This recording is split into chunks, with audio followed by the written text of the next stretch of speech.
Meninas e meninos de todo o Brasil, vamos dar início a uma transmissão extremamente rápida, célere, objetiva, excelente concurso do TCM Bahia, digníssima banca, ilustríssima banca do CESP.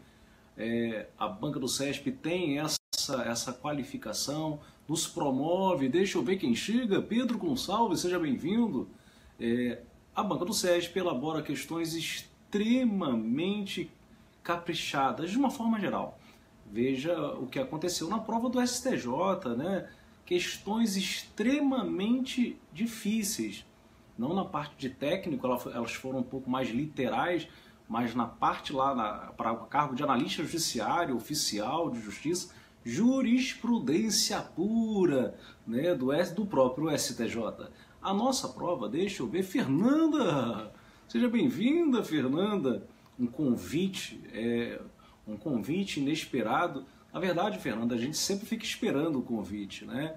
Eu cheguei ainda suado, brincando com o pessoal ali no Face, né? Aquela preguiça de tomar banho, né? Aquela preguiça. E aí você, mestre, vai fazer esse comentário para nós, né? Na fanpage do Silvio Sandi? Não, claro que não. É óbvio que sim. Óbvio, sempre me convoque e estarei aqui para comentar.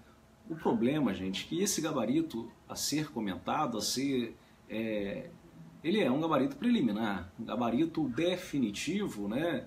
Definitivo, porque ainda temos a fase de recurso, vai ser apresentado no dia de amanhã. Então vamos fazer uma análise. Tem um material aí, foi colocado no grupo do Degrazia, foi colocado também lá no Direito Administrativo Facilitado, mandei também no e-mail para Fernanda Bastos. Fui recortando algumas questões, tá? Na parte de direito administrativo. A questão número 36 trata das formas de desfazimento de um ato administrativo. O ato administrativo comumente é extinto, retirado do mundo jurídico por anulação e revogação. São as formas clássicas, né, de um concurso público, inclusive são encontradas na súmula 473 do STF. Essa súmula 473 do STF não é uma súmula de natureza vinculante e permite a administração dentro de sua autotutela. Boa noite, Kátia. Boa noite a todos, a todas. Essa súmula de natureza não vinculante permite a administração, autoriza a administração a anular, como também revogar seus próprios atos. Princípio da autotutela. Então são as duas formas clássicas de desfazimento que caem em concurso. Ocorre, Mari Sacramento, seja bem-vinda, ocorre que a banca não foi nas formas clássicas de desfazimento. Ela foi numa forma que não é clássica, embora bastante conhecida de vocês. Quando o vício surge na origem, né, da prática do ato, e o administrador é provocado ou de ofício percebe essa mancha no ato administrativo, ele vai anular o ato administrativo, porque o vício está na origem. Inclusive, por isso é que se confere à anulação um efeito retroativo, chamado em latim ex tunc. Bateu na testa, vai para trás. Então vai à origem, porque um ato ilegal produzido em desconformidade com o ordenamento jurídico não pode produzir efeitos válidos. Então, ele deve ser expungido, retirado pela anulação. Ocorre que uma prima bem próxima da anulação se chama cassação. A cassação é um desfazimento por conta de um vício, de uma ilegalidade, mas essa ilegalidade ela não está na origem do ato. Professor, então o pressuposto para se cassar um ato é ilegalidade? Não foi provocado pela administração pública? Não, não foi não.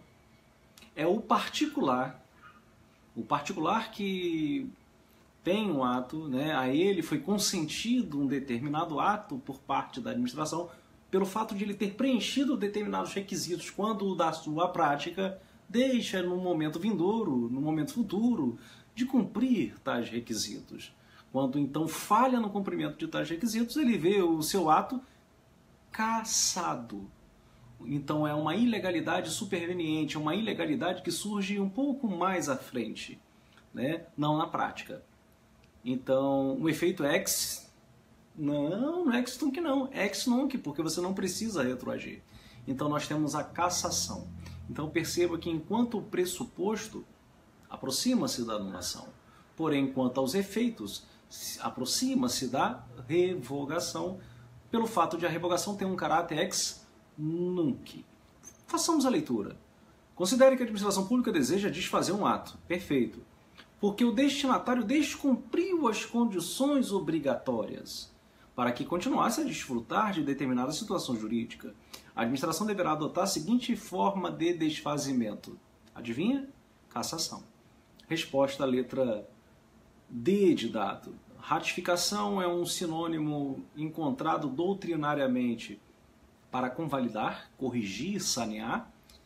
Invalidação é um gênero que para Eli Lopes Meireles engloba revogação e anulação. Né? É incrível, né? Porque invalidar me remete, né, enquanto professor, a ideia de ato inválido, ato ilegal. Mas não é isso que está no livro de Eli Lopes Meireles, tá? Para Eli Lopes, a invalidação é um gênero que comporta enquanto espécies revogação e anulação. Revogação, que é o desfazimento de um ato não mais conveniente, oportuno, embora legal, né, não é mais conveniente. E a convalidação é um sinônimo próximo para ratificar, confirmar, né, confirmação para a parte da literatura. Então, a resposta confirmada, letra D de dado, cassação. Vamos à questão número 37.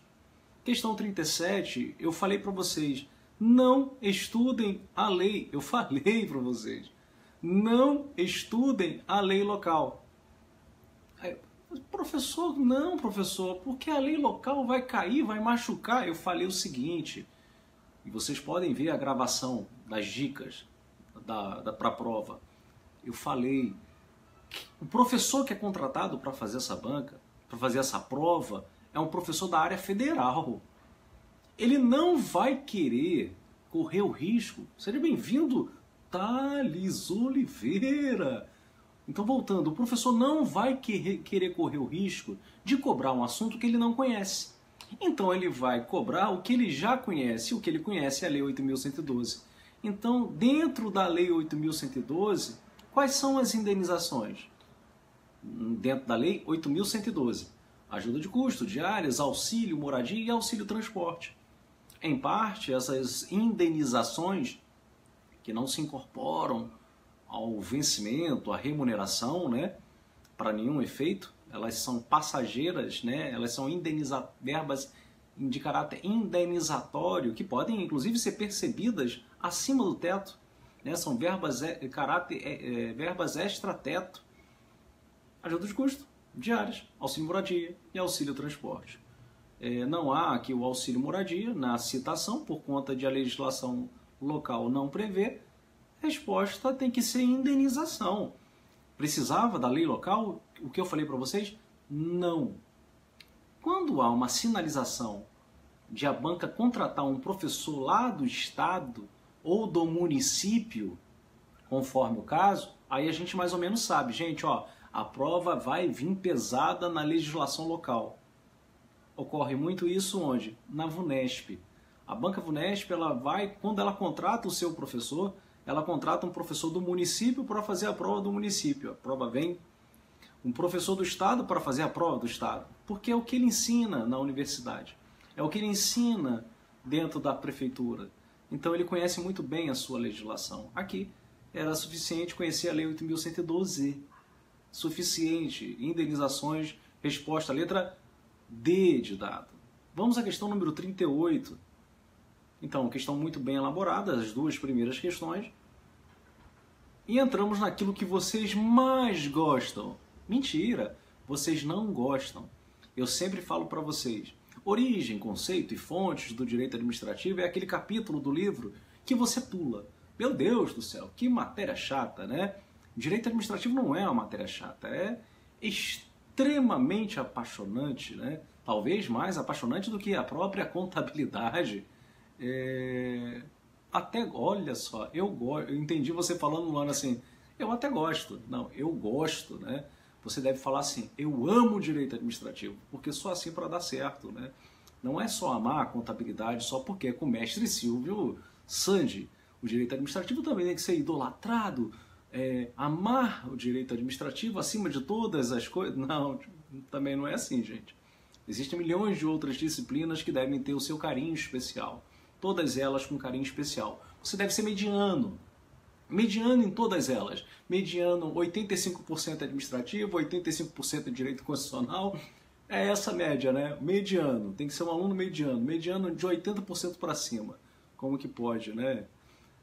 Então essa questão 38 revela-nos uma falta de carinho com o direito administrativo, porque só erra quem não gosta do direito administrativo e pula aquele capítulo inicial que é horroroso, né? Sobre origem, conceito e fontes do direito administrativo. Critério da administração pública, letra B, é o que mais cai em prova. Eu sempre falo isso para vocês. Esqueça tudo, né? Mas lembra sempre do critério da administração pública. Foi inclusive a minha dica. Falei, esqueçam tudo, pode esquecer tudo, porque cai o critério da administração pública. Caiu dentre as opções. Inclusive, a pessoa até marcou o critério da administração pública, né? Infelizmente, essa não é a resposta. O critério da administração pública é aquele que conjuga aspecto objetivo e subjetivo, né? A matéria a ser executada pelo Estado, e o subjetivo é quem executa essa matéria, seja ela interna, seja ela externa. Critério do serviço público, muito antigo, né? As atividades administrativas, elas não se resumem só a serviços públicos, nós temos fomento, intervenção, poder de polícia. Bela escola do serviço público, teve o seu emprego no momento certo na França por conta de uma crise, né? Uma crise e uma recuperação da sociedade. Recuperação da sociedade por traduzir o direito administrativo como um conjunto de serviços públicos. Mas naquela época, na França, isso não é empregado entre nós. O nosso direito administrativo é muito mais, o seu objeto, a sua matéria, é muito mais amplo do que serviços públicos. Executivo, o critério italiano, não é só o executivo que administra no Brasil, todos administram. Pelo critério do Poder Executivo, passa-se a ideia de que o direito administrativo se restringe ao Poder Executivo, né? Montesquieu, que morreu já há algum tempo, ele defendia essa tese de quem julga não administra nem legisla, quem legisla não julga ou administra, e quem administra não julga e nem legisla. Havia uma separação rígida, separação não moderada, né, imoderada de poderes. E o nosso sistema não é esse. É de separação de poderes, né, harmônicos, independentes entre si, mas há um sistema de freios e contrapesos, um sistema que permite que, ao lado dessa função primordial de legislar, haja também uma de julgar excepcionalmente, com um crime de responsabilidade, e também haja a possibilidade de administrar, vide a realização de concursos públicos, da licitação, etc, etc, etc. Critério negativista residual extremamente importante para encontrar o objeto do direito administrativo. Se não é legislar, se não é julgar, e se não é uma função política ou de governo, o que é? É o direito administrativo. Então, o direito administrativo é aquele que sobra do que não é legislar, do que não é julgar e do que não é função política ou de governo. Então, qual é a resposta, professor? Façamos a leitura, né? O direito administrativo é um sistema de princípios que regulam a atividade do Estado para o cumprimento de seus fins. Fins. Finalidade. Então, é um critério que busca a finalidade. Finalístico. Teleológico. Então, critério finalístico tem resposta? Critério finalístico? Não, não tem. Aparece a palavra teleológico. Critério teleológico ou finalístico, resposta letra A. Vamos à questão número 39. Instaurou-se um processo administrativo para apurar uma suposta prática de um ato ímprobo por um servidor determinado do Tribunal de Contas. Encerrada a fase de defesa, o servidor foi elaborado um relatório propondo o quê? Uma suspensão de 60 dias. Não se propôs a demissão, é uma suspensão que é muito grave, né? Posteriormente, a autoridade julgadora disse, não, Não é suspensão de 60, é demissão. Vem cá, pode a autoridade julgadora agravar, amenizar, excluir tudo aquilo que foi feito no relatório da comissão processante? Resposta: pode, professor. Pode sim. É óbvio que quando a autoridade julgadora sim procede, deve ter uma sustentação jurídica para tanto. Ainda que uma motivação ali onde? Amparada em um parecer fora daquele processo. Isso acontece, tá? Já aconteceu. A comissão processante no Ministério, foi no Ministério da Justiça, disse que o servidor deveria ser suspenso. O ministro da Justiça falou: não, é demissão. Falou assim: demito com base no parecer da AGU número 5, 2015. Aí a pessoa reclamou, né? O policial federal reclamou, falou: não, peraí, você está me demitindo, ministro da Justiça.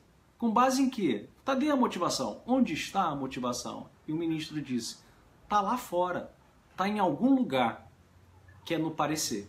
É chamada motivação aliundi, aliuris, em algum lugar, muito mais sucinta, muito mais breve, muito mais rápida, porque sustentada em algo já existente. Eu não preciso produzir um novo texto, um contexto, a chamada motivação contextual. Eu posso me sustentar em precedente, em jurisprudência, em pareceres. Perfeito? Então, a autoridade julgadora pode agravar, sim, transformando a suspensão em demissão, sem problema nenhum, desde que de forma fundamentada, desde que não seja contrária aos autos, ao processo. Ela não pode trazer um elemento novo, algo que não tem dentro do processo, para agravar a penalidade. Ela tem que agravar com base no que está no processo. Existe uma corrente, e aí jurídico-processual, em que se enfatiza aquilo que não está no processo, não está no mundo. Até como consectário lógico de princípios como do contraditório e da ampla defesa. Como é que eu, servidor, posso ser de suspensão a receber demissão, sendo que o processo assim não conduz? Não há nada no processo que conduza à demissão. Então ele cria um evento, um fato que não existe. Isso não pode, por ofender princípios do contraditório e da ampla defesa. Então, item 1. A autoridade julgadora não poderia ter agravado? Pode. Então, o item 1 é falso, porque pode agravar. Então, a resposta não é A, a resposta não é B, a resposta não é D de dado. Ficamos entre as letras C e E. Olhando a letra C, olhando a letra E, 3 e 4 são verdadeiros. Professor, não. 3 e 4 são verdadeiros. Eu não vou ler. Eu não vou ler. Se eu tenho certeza absoluta que pode agravar, no dia da prova, eu não leio os itens 3 e 4. São verdadeiros. Tudo bem. Façamos a leitura até para conferir, né? Façamos o item. Se o item 2 é verdadeiro, a resposta já é a letra E. A pena de demissão não poderia ter sido aplicada diante da ausência de decisão judicial condenatória em ação de improbidade. Com certeza, dos itens, esse é o mais espinhento, é o que nos traz maiores problemas. Por quê? A improbidade administrativa é uma ação, ela decorre de uma ação judicial civil. Então, corre lá no Poder Judiciário. E como decorrência da condenação e transitou em julgado, a possibilidade de o juiz decretar a perda do cargo. A grande questão é, será que em sede administrativa o servidor pode ser demitido por improbidade administrativa? O STJ e o STF respondem, sim, podem sim, desde que haja na lei do Estado, na lei do município, na lei federal, um dispositivo que diga improbidade leva à demissão. Gente, tem que ter isso na lei, porque se não tiver, ele não pode ser demitido por improbidade. Inclusive, por conta dessa jurisprudência do STJ, do STF, vários veículos normativos passaram por alteração. para inserir expressamente a possibilidade de o servidor administrativamente vir a perder o seu cargo por improbidade administrativa. Então, é possível ser demitido? Sim, é óbvio que pode. A pena pode ser aplicada? Com certeza esse item é falso. Resposta, letra C. Mas vamos conferir. Item 3. A autoridade estava vinculada quanto à aplicação da pena de demissão. Por quê? Essa questão tem caído demais. Tem caído demais, gente. Demais em prova. Existem determinadas ações administrativas, ilícitos administrativos, que geram para o aplicador da pena uma certa flexibilidade, maleabilidade, discricionariedade. Professor, discricionariedade enquanto poder disciplinar? Sim. Não no momento da instauração, da inauguração do procedimento investigatório ou punitivo. Não é isso. Porque diante de uma irregularidade é dever instaurar uma sindicância, é dever instaurar um PAD, um processo administrativo disciplinar. É dever. No momento da aplicação da pena, existem determinados ilícitos administrativos que entram dentro de uma zona um pouco mais acinzentada, cinzenta, o que a doutrina denomina de conceitos jurídicos indeterminados de valor. O que é uma conduta escandalosa? Isso abre-se um leque, né, em que o administrador terá possibilidades de manejar a lei e talvez não aplicar necessariamente a penalidade de demissão. Existem penalidades, na verdade, existe penalidade que tem um gradiente que vai de 1 a 90 dias, que é a suspensão, e duvidosamente dentro desse gradiente de 1 a 90 dias, embora o ato deva ser devidamente justificado, motivado, há uma discricionariedade na fixação desse gradiente. A improbidade tem gradiente? De forma alguma. A lei diz, improbidade é demissão. Não tem dizendo assim, poderá ser aplicada. Improbidade é demissão. O ato de improbidade gera demissão. Não há poder discricionário. O ato é vinculado. Né? Esse é o entendimento da Banca CESP, entendimento do STJ, entendimento da literatura, de uma forma geral. Cabem pedido de reconsideração e recurso hierárquico em relação à decisão. Sim, você primeiro pede uma reconsideração. A reconsideração é para a autoridade julgadora. Ela não reconsidera, você entra com recurso à chefia imediata. Perfeito? Então, resposta, letra C. Vamos à questão número 40. Questão 40. Concessão de serviço público. Nós vamos identificar qual é a resposta, porém não é uma questão isenta de críticas. Então, se você errou essa questão, existe uma possibilidade de você brigar administrativamente e tentar reverter esse gabarito. Pô, professor, mas eu acertei a questão. Sim, mas você poderia ter errado. Então, não pensa só em você, pensa na injustiça que é manter um gabarito inválido. Isso não é bom. Né? Não é bom. Vamos pensar no coletivo e num critério aí de justiça. Vamos à concessão de serviço público. O texto constitucional, no artigo 175, vem trazendo que o Estado é o titular do serviço público e confere-lhe a possibilidade de uma execução indireta, seja por meio de concessão, seja por meio de permissão, sempre precedidas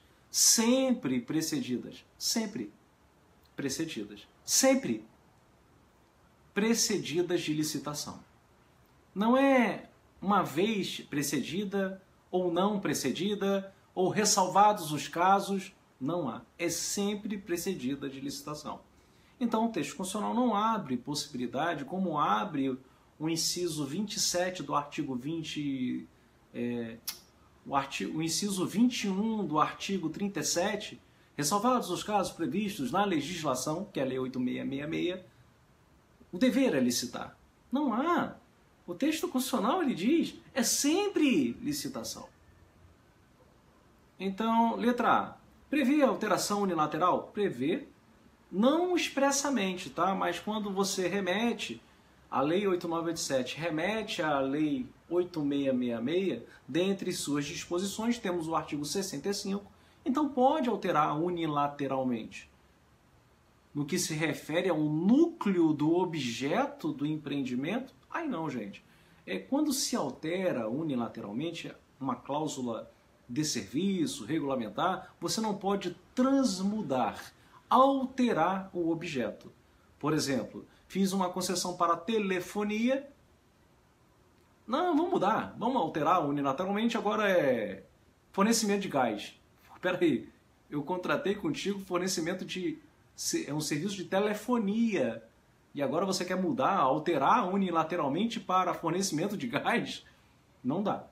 Então não existe, gente, alteração unilateral que troque o objeto, o núcleo do objeto. Até porque isso feito pode gerar uma quebra da isonomia, da desejada competitividade do certame. Porque você altera o objeto, de repente para um objeto melhor, a empresa que tem aquele objeto não participou do anterior, na licitação anterior. Porque qual era o objeto? O objeto é cadeira. Não, cadeira eu não vendo. Cadeira eu não trabalho, cadeira eu não produzo. Aí agora é cadeira e mesas. Pô, mas mesa é minha especialidade. A mesa é minha especialidade. Eu não participei da licitação porque era de cadeira. Agora você altera o núcleo do objeto e insere mesa? Eu poderia ter participado fornecendo a mesa, não a cadeira.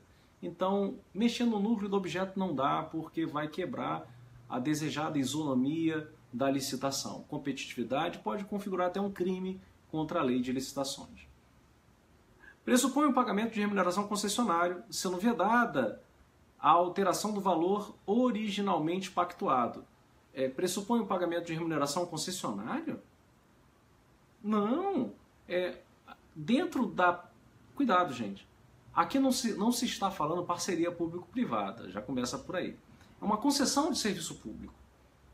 As concessões de serviço público, de regra, elas são remuneradas por quê? Por meio de tarifas. O usuário paga uma tarifa. Não é o Estado que desembolsa e ingressa com dinheiro. Não é assim que funciona de regra. A regra é que nós, usuários, vamos remunerar as concessionárias por meio de tarifas. Perfeito. E a tarifa não pode ser alterada? Bom, eu não sei vocês, mas todo ano que passa, quando eu abro a tarifa, né, de energia, de fornecimento de gás, ela está mais alta. Então, pô, mas eu estava pagando R$ 74,00. Agora está 85, por quê? Porque houve um reajuste. Então, é possível a alteração do valor? Sim. Seja por meio do reajuste, aí você, não, o reajuste da tarifa não altera o seu valor, mantém corrigido o seu valor. Princípio do valor original, isso é contabilidade, professor. Gente, a alteração do valor pode ser feita sim, teoria da imprevisão, e aí eu derrubo o seu argumento. O reajuste realmente não é uma alteração do valor, é uma manutenção dele, né, no status quo. Porém, não podemos afastar a possibilidade de uma teoria da imprevisão e você tem que ter um aditivo de valor. Então, o valor não é pétreo. Em havendo um evento imprevisível, previsível, com uma consequência incalculável, por que não se aditivar? Letra C. Deve ser precedida de licitação? Sim. Não lhe sendo aplicáveis as hipóteses de dispensa previstas na lei de licitações. Essa vai ser a resposta. É essa a resposta. Mas por ler o item D e já volta a letra C. Transfere ao concessionário a titularidade? Sabemos que não. Dentro da chamada delegação negocial, o Estado se mantém titular e repassa apenas a execução para a concessionária. É na delegação legal, também chamada de outorga, em que o Estado, além da titularidade, transfere a execução. Então não é letra D. Transfere ao concessionário a responsabilidade pelos prejuízos? Sim. Que é subjetiva nesse caso? Não. Transfere porque a concessionária assume todo o risco do empreendimento. Isso é encontrado no artigo 25 da Lei 8987.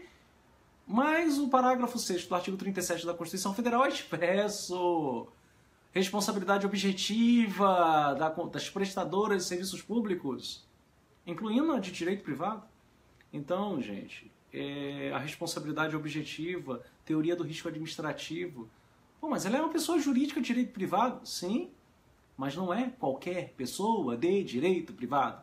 É uma prestadora de serviço público que faz as vezes do Estado, tendo seus bônus e assumindo seus ônus. E um ônus constitucional é também abarcar aí, segurar de forma a responder, de forma a responder equitativamente aí aos prejuízos dentro da teoria do risco administrativo, responsabilidade objetiva, com fundamento, fulcro, base no parágrafo 6º do artigo 37 da Constituição Federal.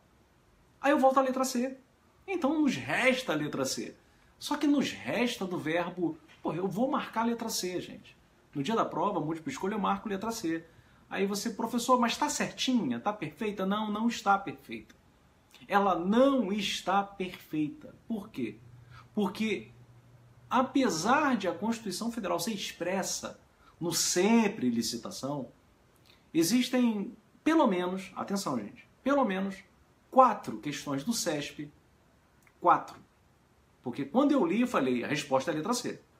Mas existem 4 questões do CESP em que ela traz a possibilidade, sim, de dispensa de licitação dentro da concessão de serviço público. Eu poderia aqui listar as situações que não estão necessariamente, elas não são encontradas necessariamente na Lei 8666 não, tá? Porque aqui fala previstas na Lei de Licitações. A Lei de Licitações talvez trate de uma situação de calamidade e não vai poder ser contratação de remanescente e não vai poder ser. Então, cuidado. Mestre Silvio Sandi. Seja bem-vindo, grande mestre. Saudade de você, mestre. E principalmente, professor lindo. Então, assim, mestre, fico vermelho. Fiquei vermelho, ó, a minha orelha, porque... Gente, mestre Silvio Sandi. Né? Mestre Silvio Sandi. O cara é um monstro sagrado, né, da contabilidade. Né? Então, assim, é muito bom recebê-lo na nossa fanpage, Silvio Sandi. Obrigado, mestre, por mais essa oportunidade de estar aqui com nossas pupilas, nossos pupilos. Perfeito? Vamos lá. Então, gente, a letra C cabe recurso. Então, se você errou essa questão, vamos fazer o seguinte, aguardemos amanhã. A resposta é a letra C? É. Professor, eu errei. Então, você vai chegar, escreva em algum lugar aí, eu errei, professor, preciso de um recurso. Vamos elaborar esse recurso. Vamos derrubar a questão número 40. Perfeito? Vamos demonstrar à banca que ela, infelizmente, houve um percalço, houve um erro aqui e deve ser corrigido. Vamos à questão número 41, de fundo constitucional. Os cargos e as funções públicas são acessíveis a brasileiros e estrangeiros na forma da lei. Perfeito, né? Os cargos, empregos e funções são acessíveis aos brasileiros, natos e naturalizados, sendo que o artigo 12 da Constituição Federal vem trazendo lá no parágrafo 3º, não é isso? Determinadas funções, cargos e funções que são exclusivas de brasileiros natos. Mas aqui não tem nenhuma expressão que diga que é só brasileiro, nato ou naturalizado. É a dicção constitucional geral. E estrangeiros. Ocorre que o estrangeiro, para assumir um cargo, emprego, função, eu preciso de uma lei.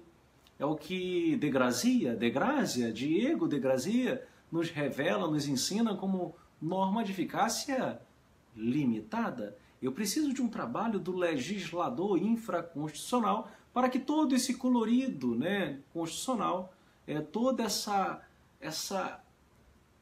a força social da norma seja eclodida, venha a eclosão.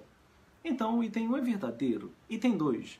Função é um conjunto de atribuições exercida pelo servidor, sem que lhe corresponda um cargo ou emprego público. Eu vou pular o item 2. Vou para o item 3. Assim como ocorre com cargo, o exercício da função exige a prévia realização de concurso público. eu vou pular o item 3.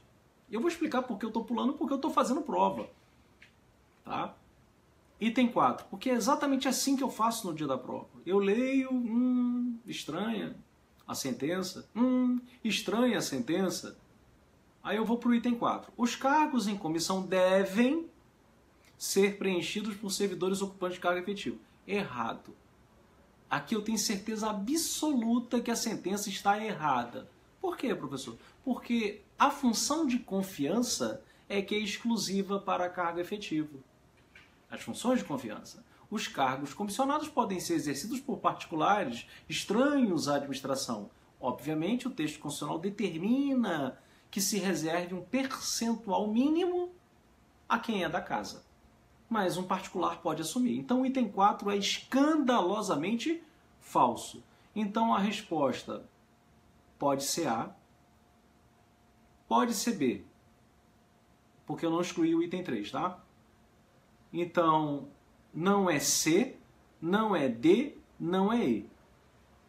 Sem ler o item 2, sem ler o item 3, eu já excluí a C, a D e a E. Porque a banca entrega de lambuja o item 4. Porque para nós ele é fácil. Nós sabemos disso. Então vamos para a leitura do item 3. Assim como ocorre com o cargo, o exercício da função exige a prévia realização de concurso público. Exige. Vem cá, vocês já viram concurso público para função? Já viram? Eu desconheço.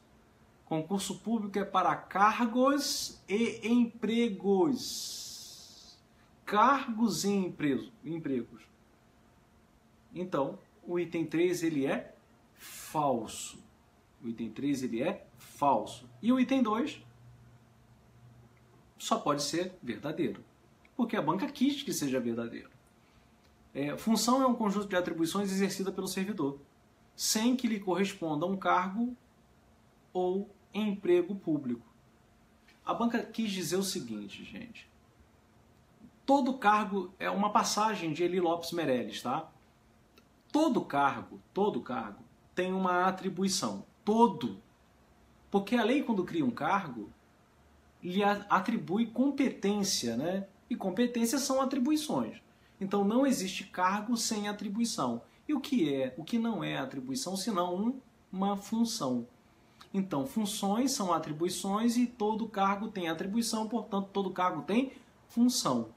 Porém, existe a possibilidade de você ter uma função e essa função não titularizar qualquer cargo ou emprego público. Isso é possível? Sim, isso é possível. Veja o exemplo do tabelião. O tabelião, aquele que faz concurso público de provas e títulos, assume lá um cartório, ele não tem cargo, ele não tem emprego, ele nem se aposenta compulsoriamente aos 75 anos. Porque ele não tem um cargo público, ele não tem emprego público. O que ele exerce é uma função pública. Então é uma função desgarrada de um cargo ou emprego. Foi essa a ideia, né? Eu só não acho que a redação é assim tão primorosa, nem do item 2 como do item 3. Né? Mas a resposta da banca vai ser letra A. Professor, por que o item 3 não é tão primoroso? Porque, gente, quando se fala em função, na minha cabeça, né? Quando se fala em função comissionada, por exemplo, toda função comissionada é exercida por quem tem cargo efetivo. E se tem cargo efetivo é porque fez concurso público. Então nenhuma função pública, não estou falando de cargo, vai existir sem que antes o seu detentor tenha passado por um processo seletivo, um processo de concurso público. Então, mas é muito rigor, é muito técnico, é muito crítico, professor? Sim, né?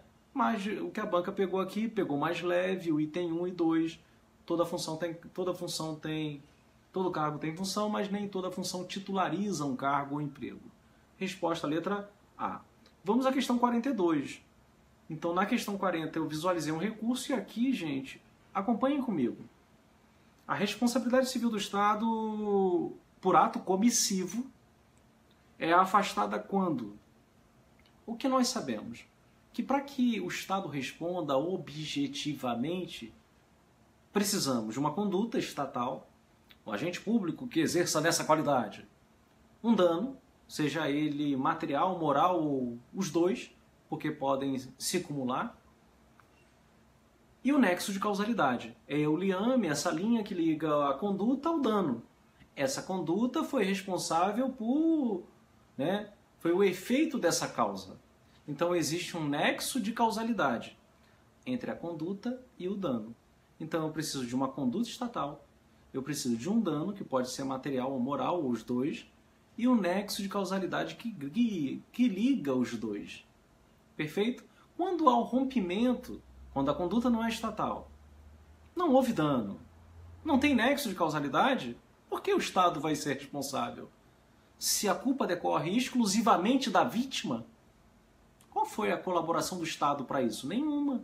Então, no caso de culpa exclusiva da vítima, o Estado vê sua responsabilidade afastada. Ocorre que na letra A, marcada inclusive aqui, se fala em culpa concorrente. Culpa concorrente não exclui. A culpa concorrente, os dois erramos, né? Os dois, quem errou? Os dois erramos.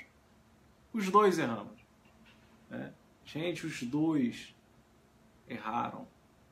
Então, tanto a administração como o particular. Isso não é um afastamento, é um atenuante da responsabilidade. Então não pode ser letra A. E aí vem o texto doutrinário trazendo, né, a culpa exclusiva de terceiros, o caso fortuito, a força maior. E aí você fica, peraí, você falou culpa exclusiva de terceiros? Sim. Falou força maior? Falei. Falei caso fortuito? Falei. Peraí, então qual é a resposta? Porque tem aqui presente o caso fortuito e presente a força maior. Qual vai ser a resposta? A resposta da banca vai ser presente a força maior. Porque ausente o dolo? Não. Porque independe da comprovação de dolo ou de culpa. Acho que essa questão foi erro de digitação.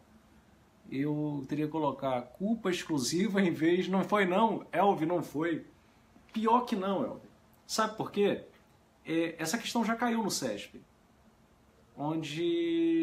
Porque foi tirado do livro, de um livro, de Maria Silva Zanella de Pedro. Só quem? Maria Silva Zanella de Pedro. Para a autora, Elvio, o caso fortuito, ele não é... Atenção, gente. O caso fortuito não é necessariamente uma excludente de responsabilidade. Porque o caso fortuito pode ser interno e o caso fortuito pode ser externo. Aquela brincadeirinha do nosso curso que eu fui falando em omissão genérica e omissão específica. Para a autora, o caso fortuito nem sempre é excludente. Então quem é que afasta? Para todo mundo, força maior. Para alguns, o caso fortuito. Para outros, não pode ser caso fortuito. Então, essa questão vai ser anulada pela divergência doutrinária. Ela tem que ser anulada. Mas a resposta da banca, tomando aí como fundamento a doutrina majoritária, força maior. A força maior não tem discussão, ninguém discute. Ela é uma excludente de responsabilidade. O caso fortuito é discutível doutrinariamente. Há quem diga que sim, há quem diga que não. Mas numa prova objetiva, principalmente em que não há uma indicação bibliográfica, me parece bastante prudente, razoável, né, concentrando aí com regras de justiça concursística, que a digníssima banca examinadora anule essa questão. Perfeito? Vamos à questão número 43. Essa questão 43, o que eu falei para vocês. Não leia lei de processo. Aí você, pô, professor, caramba, bem que o senhor falou, né? Se você já conhece a lei 9784, não leia a lei de processo local.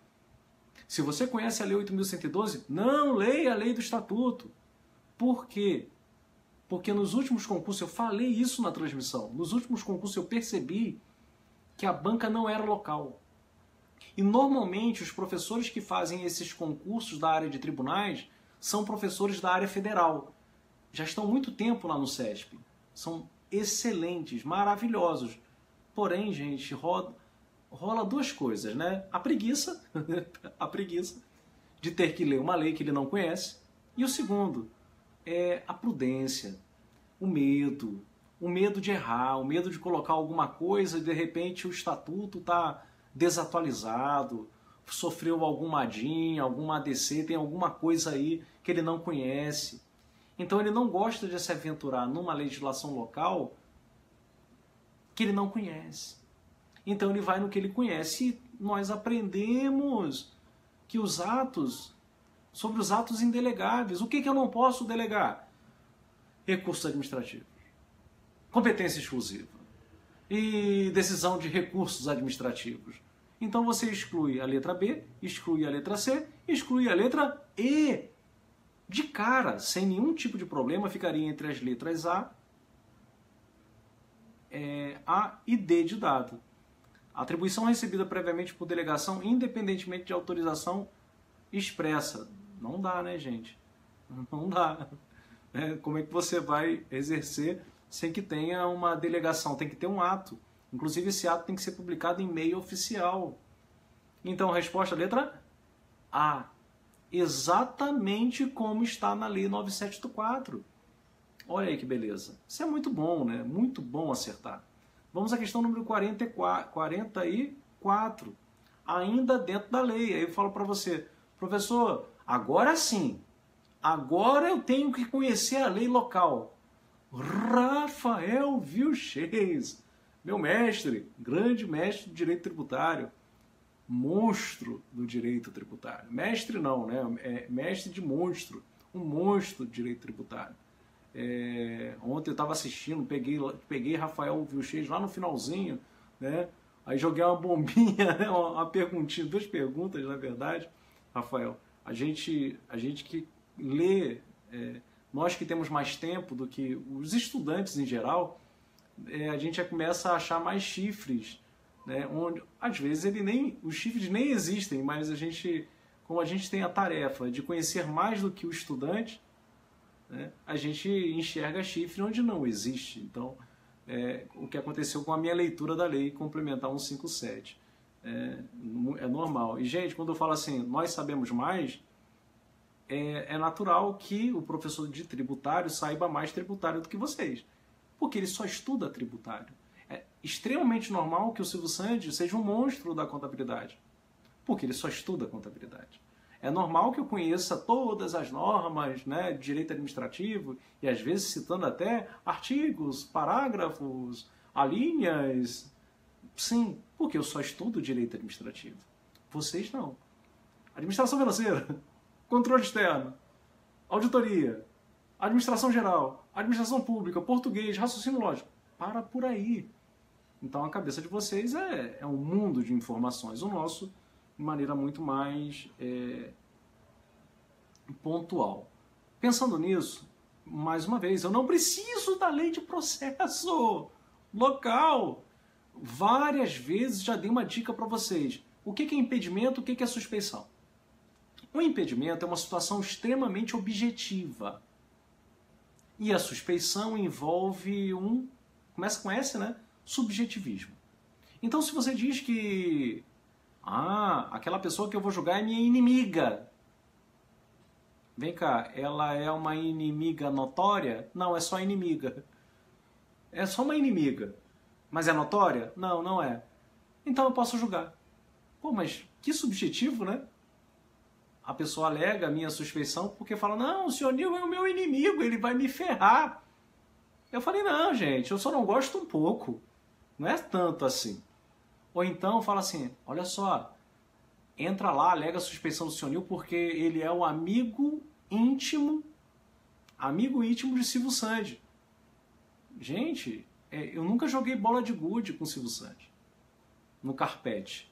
Eu nunca soltei pipa em ventilador com o Silvio Santos. Eu sou amigo do Silvio Santos. Amigo íntimo, né? Não sou amigo íntimo. Então eu posso julgar? Aí você fala, pô, mas caramba, não é íntimo não? Alguns vão dizer que sim, outros vão dizer que não. Então é uma situação extremamente subjetiva. Então é um caso de suspeição. Marcos Ferreira é meu filho. Eu vou julgar o meu filho. Vem cá.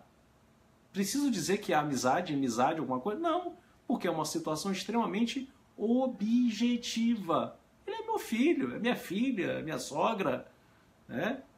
Então, vamos procurar aquilo que é subjetivo, não vai ser a resposta, e o que é objetivo vai ser a resposta. Pode ser?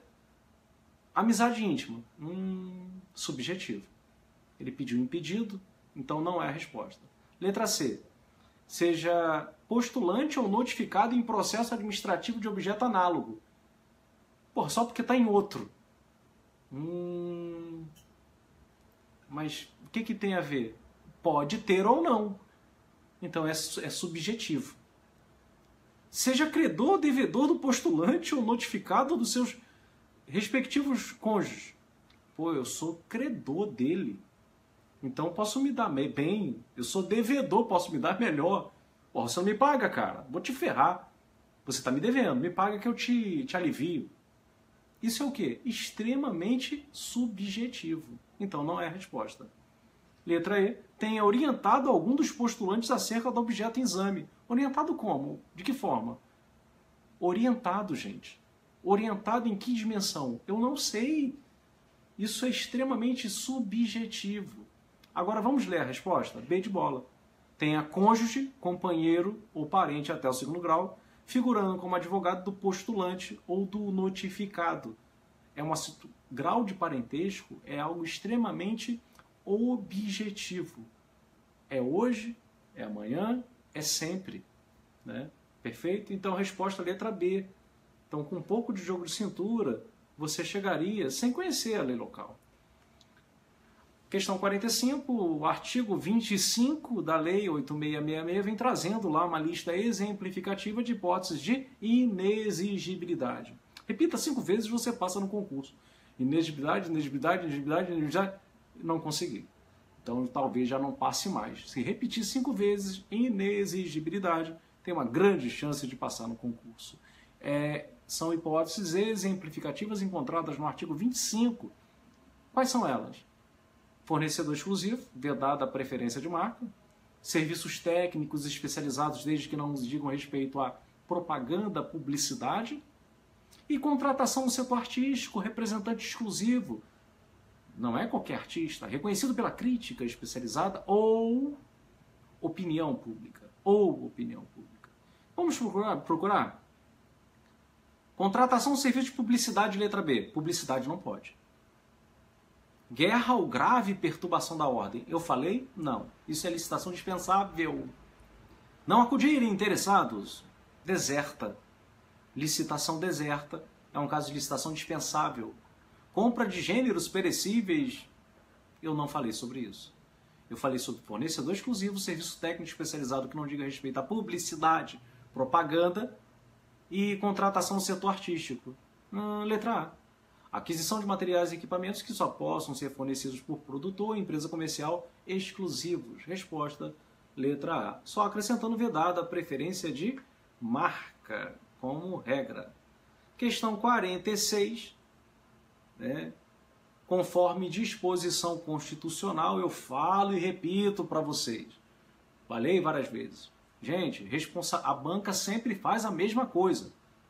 Responsabilidade subsidiária solidária. Cuidado, a responsabilidade é solidária. Quando você não comunica, se trumbica. Responde na mesma dimensão daquele que praticou o ato inicialmente. A responsabilidade de natureza solidária. Então, vai comunicar a quem? Bom, o controle interno deve comunicar ao órgão de controle externo, que inclusive ele dá apoio institucional. É missão do controle interno dar apoio, apoiar institucionalmente o trabalho do controle externo. e o controle externo parlamentar indireto é efetuado pelas Cortes de Contas. Então, estava claro que essa questão ia cair. Né? Assim, a gente tem que conhecer o artigo 74. Temos que conhecer o 70, 71. Numa prova de Tribunal de Contas que você não sabe que a responsabilidade é solidária, né? Foi aqui. Ela sabe, a pessoa sabe. Ó, Tribunal de Contas sob pena de responsabilidade solidária. Muito bom. Mestre, por gentileza, você pode repetir a explicação da questão 43. Então a resposta é a letra C, gente, com base no artigo 74. A 43... A 43, você vem trazendo lá... Deixa eu ver quem foi que perguntou. Luana. Então, Luana, com base na Lei 974, você eliminaria 3 alternativas. Quais são elas? Artigo 13 da Lei 974 é reproduzido em sua inteireza pela lei do estadual. Não é possível você delegar ato de competência exclusiva, letra E. Então não é a resposta. Não pode delegar decisão de recursos administrativos, letra C. E também não pode a edição de atos de caráter normativo, letra B. Ficaria entre as letras A e D. E na letra D fala que atribuição independentemente de autorização expressa. Gente, não dá. A delegação tem que ter um ato de delegação que atribua. Eu, senhor Nil, delego parte das minhas atribuições para a Luana. Tem que ter esse ato, inclusive publicado em meio oficial. Portanto, por uma questão social, territorial, caberá sim a delegação. O fundamento, Luana, disso aqui, deixa eu ver qual é o fundamento na lei.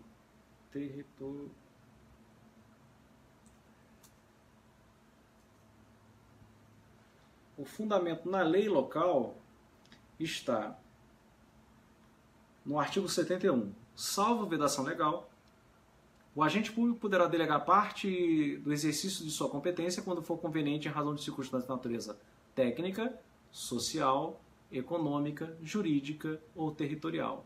Então, artigo 71 da lei de vocês, e isso está no artigo 12 da lei 974. Vamos então, voltando aqui, a nossa questão 47. Deixa eu ver se é 47. 45 foi, 46 foi, 47 não, a última é 48. Gente, é o que eu falo, existe uma certa ligação, uma ligação muito grande do direito constitucional com o direito administrativo. Pedi que na ocasião a pessoa me mandasse também, e obrigado aí pelo envio, muito importante isso para nós, né? Principalmente diante de um gabarito preliminar como esse, até para possibilitar aí a formulação de eventuais recursos para quem de repente andou perdendo alguma coisa ou outra. A parte de direito constitucional. Que direito constitucional e direito administrativo se comunicam em várias disposições. Né? Em várias disposições constitucionais há menção a institutos do direito administrativo. Existe um capítulo inteiro de administração pública. Existe um capítulo inteiro de controle. Né? Tudo isso é direito administrativo. Né? Um capítulo inteiro em que se fala de atribuições do chefe do Executivo Federal. Enquanto chefe de governo, ele tem funções políticas, tem, mas também conta com funções administrativas, como, por exemplo, a edição de decreto autônomo, gente. A edição de decreto autônomo. O inciso 6 do artigo 84 da Constituição Federal permite ao chefe do Executivo Federal... Eu falei para vocês que isso ia cair? Falei. Na revisão foi falado isso. Falei, gente, vai cair decreto autônomo, esqueça qualquer coisa, vai cair uma questão. E como é bom, né, acertar. Acertar em uma questão extremamente bem elaborada como essa é muito bom. Então, o presidente da República quer expedir decreto autônomo? Pode. Em qualquer situação, não. Existem balizas constitucionais que devem ser observadas. Na verdade, baliza, né, são duas balizas. Duas balizas. A primeira baliza é extinguir cargos ou funções, quando vagos. Organizar o funcionamento da administração pública federal, desde que não implique aumento de despesas, ou criação de órgãos, extinção deles também, por simetria. Princípio da reserva legal. Então, se você extingue um cargo e ele está ocupado, opa, não pode. Isso tem que ser declarada a desnecessidade na forma da lei. Só pode ser vago. E também pode organizar o funcionamento da administração pública. Criou um órgão? Não, não pode, porque a criação de um órgão, o artigo 88, estabelece ser por meio de lei. Então tem que passar pelo devido processo legislativo. Perfeito? Então são esses dois casos que se permite o decreto autônomo pelo chefe do Executivo Federal e, por simetria, os demais chefes do Executivo também podem, desde que alterem as suas constituições ou leis orgânicas respectivas. Perfeito? E o texto constitucional atribui, permite o chefe do Executivo Federal delegar as matérias do decreto autônomo, não o decreto autônomo, porque não haverá decreto autônomo expedido por ministro de Estado. Não haverá decreto autônomo expedido por AGU ou PGR. Essas autoridades podem receber delegação das matérias ali contidas. Então poderemos ter uma portaria autônoma do ministro da Justiça, uma portaria pelo AGU, uma resolução pela PGR autônoma, inclusive passível de controle de constitucionalidade. Então nós temos aí resposta, letra C. O presidente, como chefe de governo, perfeito, interno, né, não é de Estado, pode dispor sobre tal matéria mediante decreto autônomo, também chamado de decreto independente, desde que não haja aumento de despesa nem criação ou extinção de órgãos públicos. Resposta letra C. E mais uma vez, agradeço a vocês por terem participado da nossa revisão. Foi suficiente. A nossa revisão ali, a gente conseguiu atingir, né, parte dessas questões, inclusive de forma expressa. Torço muito por vocês, que tenham feito uma excelente prova.